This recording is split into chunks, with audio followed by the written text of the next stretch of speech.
Naglabas na ngayon ng update kina Catherine Bernardo at Alden Richards. Naglabas sina Catherine at Alden ng kanilang promo video para sa kanilang mga taga-suporta sa pelikulang Hello Love Again. Ang venue kung saan nag-video sila ay sa isang sinehan.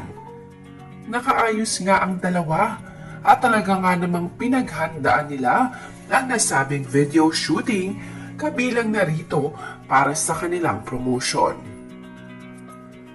Bukas nga ay tuloy na ang mall show ni Catherine at Alden sa KCC Mall.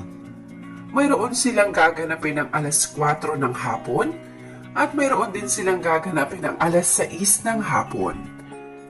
Bukas nga ang pagpunta ng Catherine sa Coronadal na kung saan almost 2 hours rin ang kanilang travel time. Marami na nga mga supporters doon ang naghihintay at ready na bukas para sa mall show. Excited na rin ang mga team bahay sa gaganaping live bukas na gaganapin sa mall show. Sa ngayon, maraming fans ang kinilig sa video ni Catherine at Alden. Kitang-kita pa rin ang closeness ng dalawa at ayon pa nga sa ilang nakapanood, mukhang sila raw ang may-ari ng sinehan sa kanilang mga datingan. Ayon din sa ating legit source, after ng nasabing video shoot na iyon, ay lumabas pa ang Catherine at kumain sa labas. Take note, silang dalawa lamang ang lumabas at nag-usap.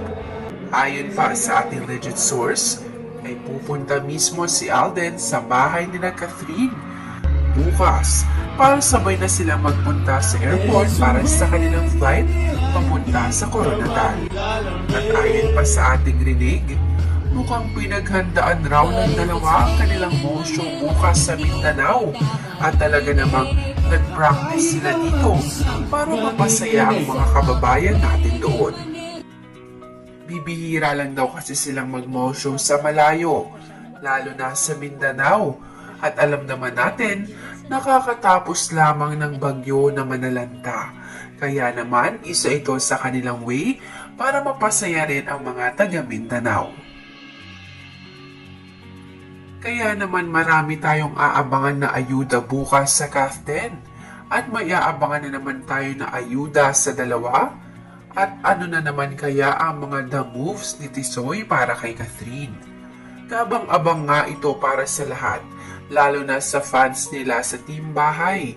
Kaya naman, para sa mga supporters ni Catherine at Alden, manatiling nakatutok at nakasubscribe sa channel na ito para sa live update sa mall show ng Catherine bukas.